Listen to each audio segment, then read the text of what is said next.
Party के समर्थक और उस पार्टी के कार्यकर्ता किस आधार पे विकास की बात करेंगे? जो आदमी कल तक विनाश की साया में संलिप्त था, आज वो हमारे साथ विकास की बात कर रहा है।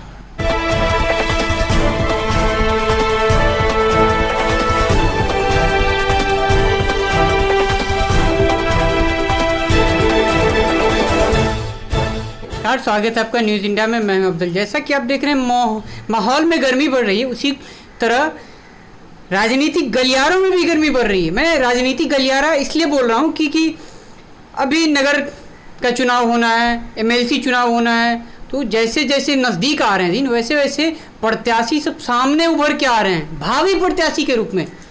बोलते हैं कि मैं आपका शुभचिंतक हूँ।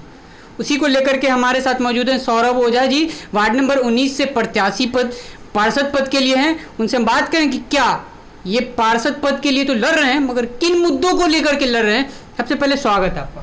सर्वप्रथम तो मैं न्यूज़ इंडिया के तमाम मीडिया कर्मियों को तहे दिल से साधुवाद ज्ञापित करता हूं, जिन्होंने हमें जनता की आवाज़ के रूप में अपने चैनल के माध्यम से बोलने का अवसर दिया।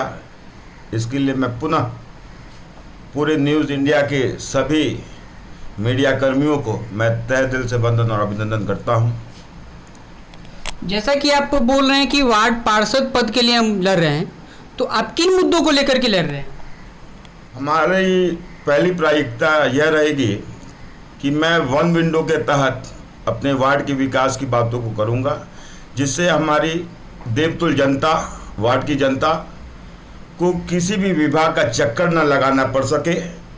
मैं अपने वन विंडो के तहत भारत सरकार और बिहार सरकार की जो भी योजनाएं हैं, मैं जन जन के परिवारों तक ले जाना चाहूँगा वन विंडो के मार्फत, जिससे हमारे को भी देवतुल जनता किसी विभाग के चक्कर न लगाने पड़े। मैं इसके लिए प्रयासरत रहूँगा।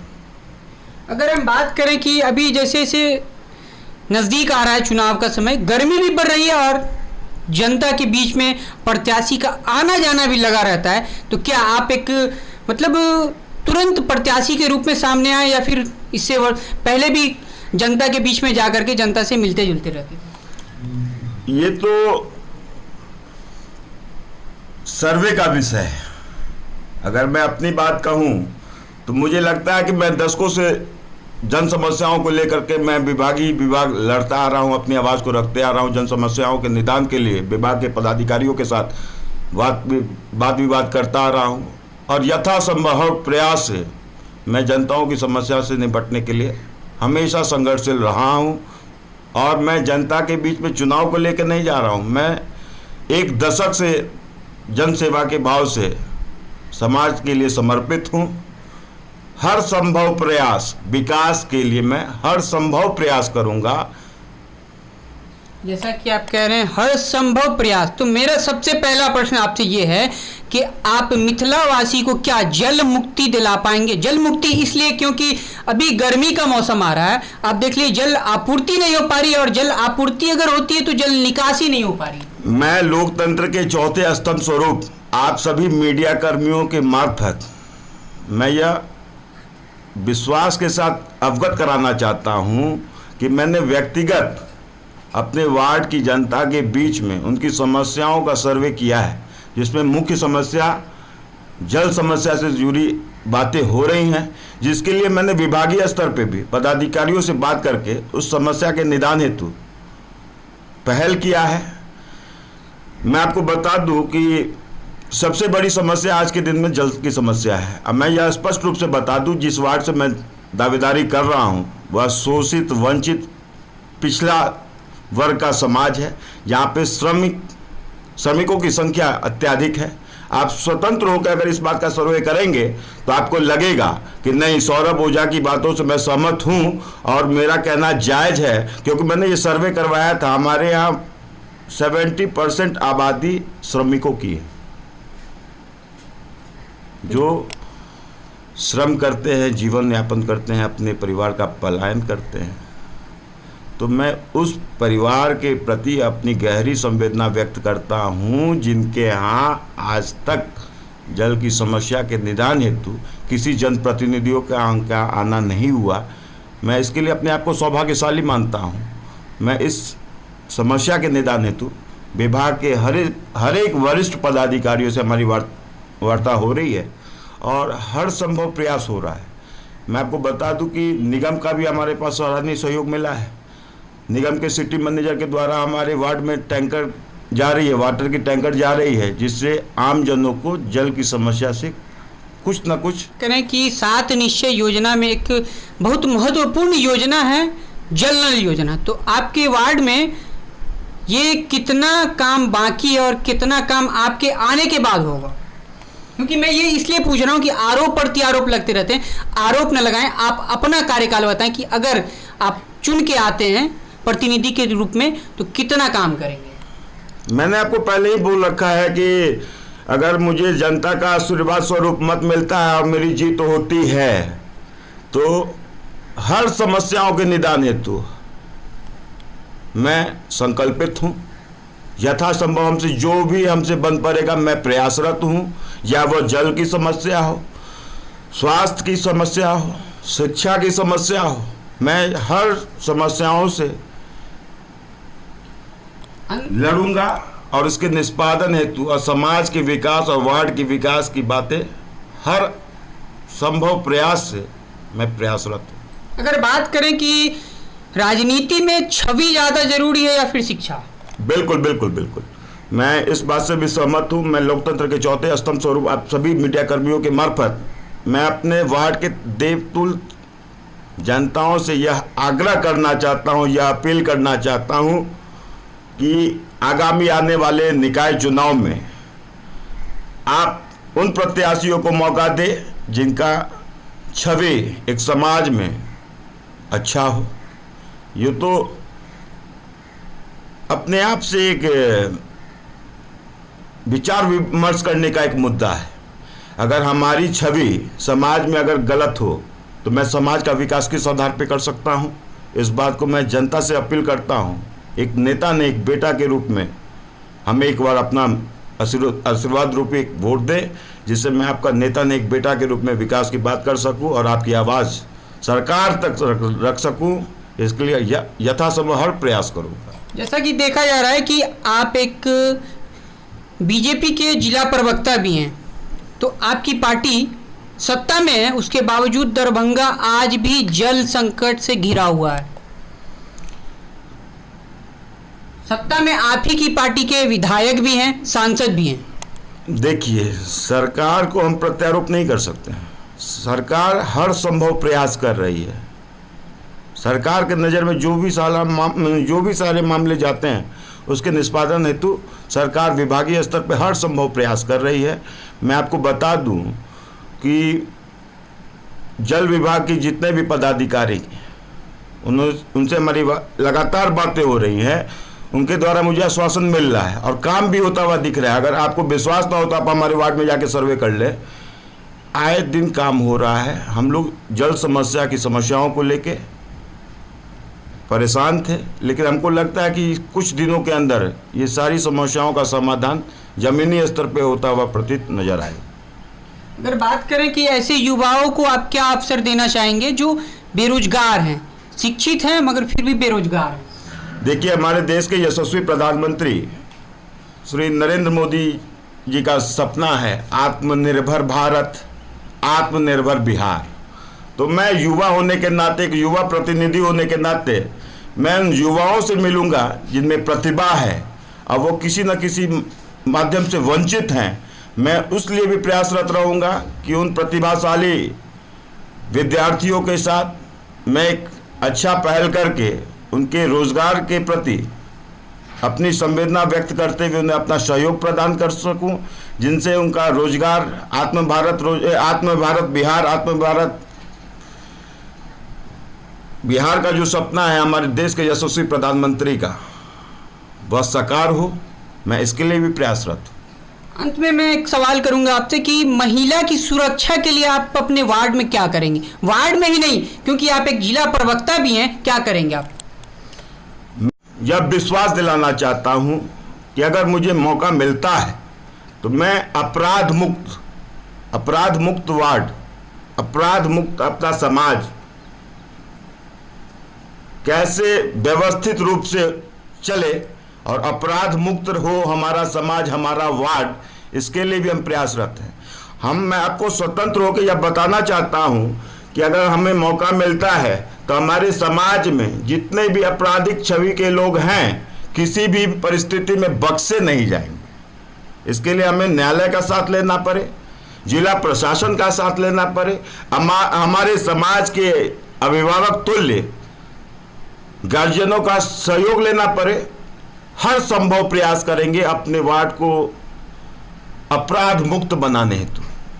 अंत में मैं आपसे सवाल करूंगा कि आप वैसे जनता से क्या अपील करेंगे जो प्रलोभन दे करके अपना प्रतिनिधि तो चुन लेते हैं मगर 5 साल चक्कर काटते रहते हैं? बहुत ही अफसोस के साथ कहना पड़ता है कि जागृत जनता कैसे गुमराह हो जाती है, अपने आप में एक सोचने का विषय है। कुछ बरसाती मेढक आते हैं बरसात के समय में, जुगलबंदी, गुमराह करने वाली बातें, लोभान्वित करने वाली बातें का सहारा लेकर के अपना वोट बैंक बढ़ाने का प्रयास करते हैं। मैं आप तमाम मीडिया कर्मियों के मार्फत मैं अपने वार्ड के देवतुल्य जनताओं से यह आग्रह करना चाहता हूं, निष्पक्ष अपने आत्मा से बात समझ के अपना मत का मतदान करें, किसी के प्रलोभन में ना आए, किसी के गुमराह वाली बातों पे ना जाए।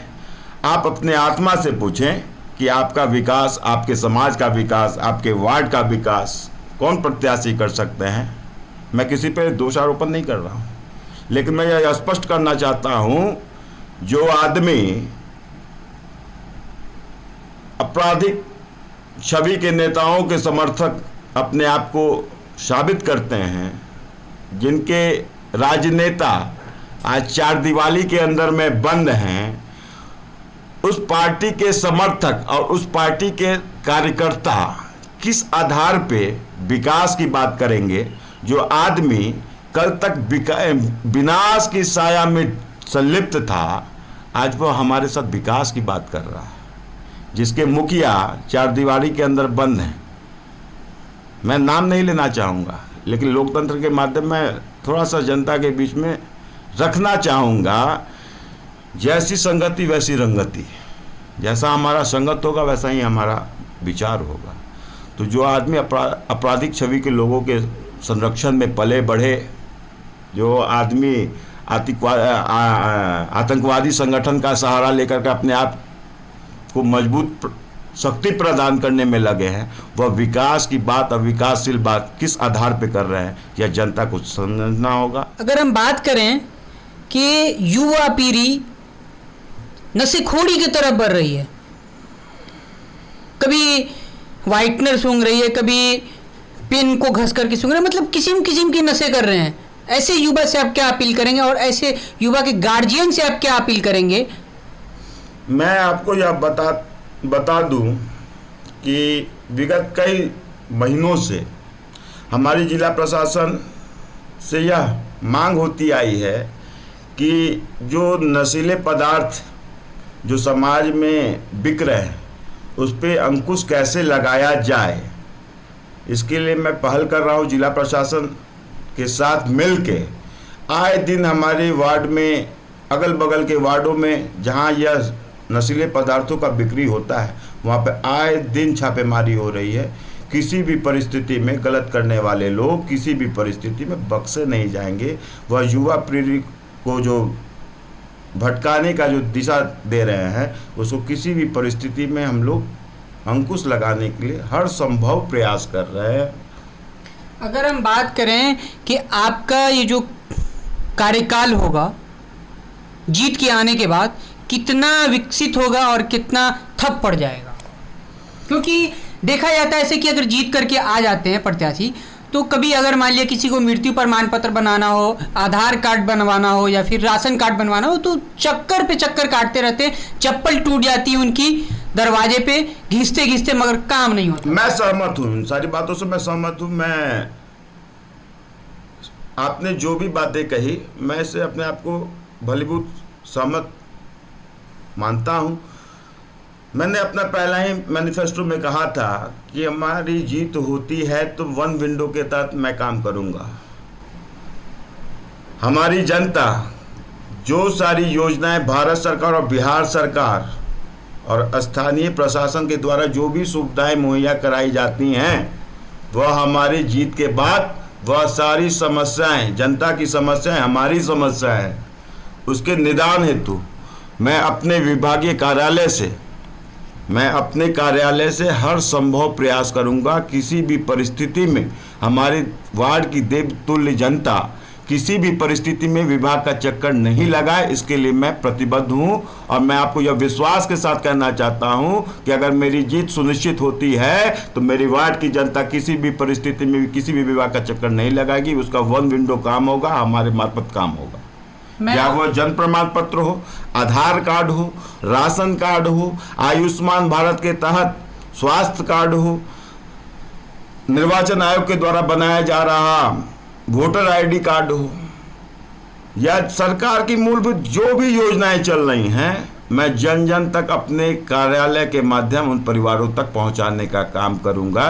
मैं यह विश्वास के साथ कहना चाहता हूं कि अगर हमारी जीत होती है तो मेरे देवतुल्य जनता किसी भी परिस्थिति में विभागीय चक्कर नहीं लगाएंगे। जब विश्वास मैं अंत में फिर से आपसे 2 सवाल पूछूंगा। स्वास्थ्य और शिक्षा दोनों को लेकर के आप क्या करेंगे? मैं स्वास्थ्य के लिए भी बहुत ही चिंतित हूँ, क्योंकि हमारी वार्ड की आवाम 70% हमने देखा है जो शोषित और वंचित है। यहाँ पे आर्थिक स्थिति दयनीय है।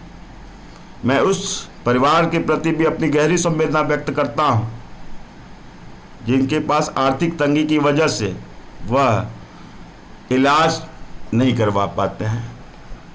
मैं उन परिवार के प्रति अपनी गहरी संवेदना व्यक्त करता हूं और हर संभव एक पार्षद के रूप में हर संभव जहां तक बन पड़ेगा मैं उनके साथ खड़ा हूं और आगे भी हमेशा खड़ा रहूंगा।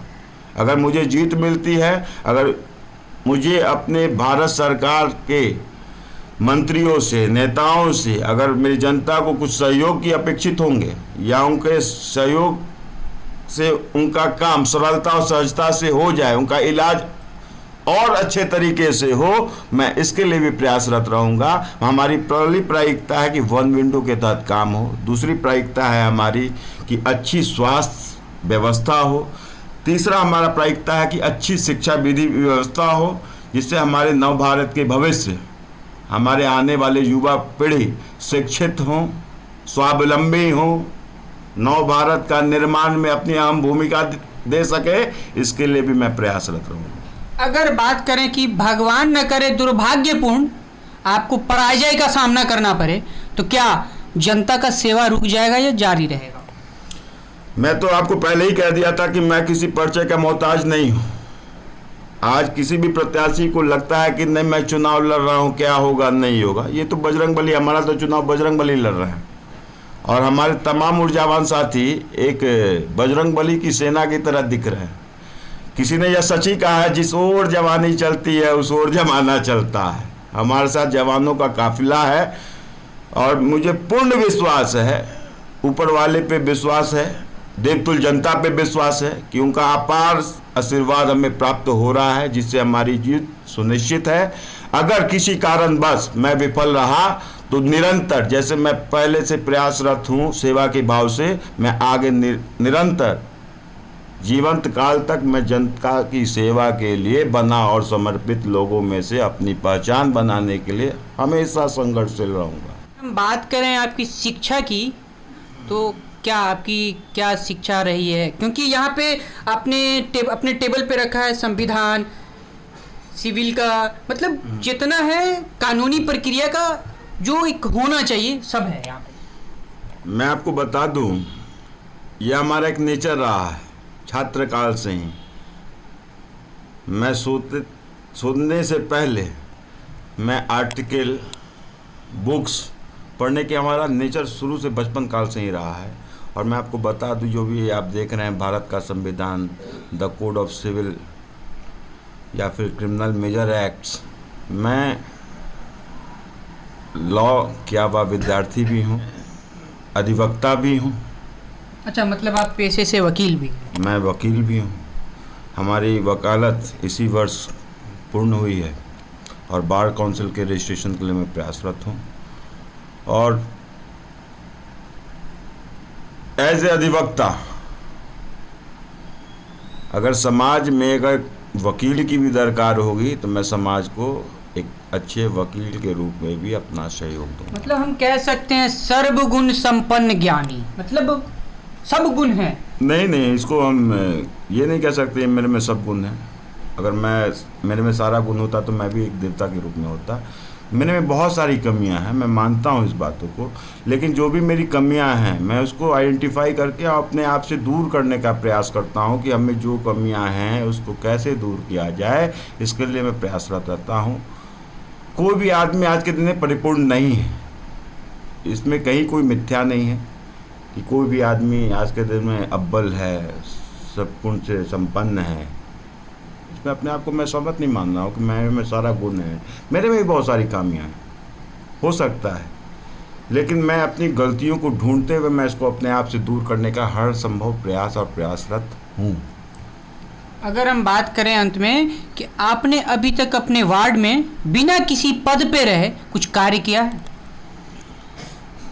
मैं सामाजिक स्तर पे इस बात को नहीं कहना चाहता हूँ, लेकिन मैं आपने क्वेश्चन किया है तो मैं उसका जवाब भी दे ही दूँ। इस वैश्विक महामारी में हमारे यहाँ व्यक्तिगत मुझे बहुत बड़ी क्षति हुई है, जिसे उस क्षति को क्षतिपूर्ति नहीं किया जा सकता है। मैंने इस वैश्विक महामारी कोरोना काल में मैंने अपने जन्मदाता अपनी माँ को खोया है, और मैं उन माताओं बहनों के प्रति अपनी गहरी संवेदना व्यक्त करता हूँ जो वैश्विक महामारी में अन्न के मोहताज थे, जिनके यहाँ खाने की कमी थी। हमसे जो हर संभव मदद मिला, जो भी हमारे निकटतम लोग, हमारे शुभेच्छु लोग हमें अपना सहयोग दिए, तो मैंने उन सारे सहयोग को स्वीकार करते हुए मैंने जन जन तक पहुंचाने का काम किया है इस वैश्विक महामारी कोरोना काल के समय में, जिसका जीवंत उदाहरण हमारी वार्ड की देवतुल्य जनता है। चाहे वो कोरोना काल में मास्क वितरण का हो, जनता को जागृत करने का मामला हो, या राशन वितरण की बातें हों, हर संभव हमने बिना किसी पद और बिना किसी पद की गरिमा के अंतर्गत हर संभव प्रयास किया है, जिससे हमारी वार्ड की जनता को लाभ मिल सके, उनका पलायन हो सके, बच्चे पले बढ़े। इसके लिए भी मैं प्रयासरत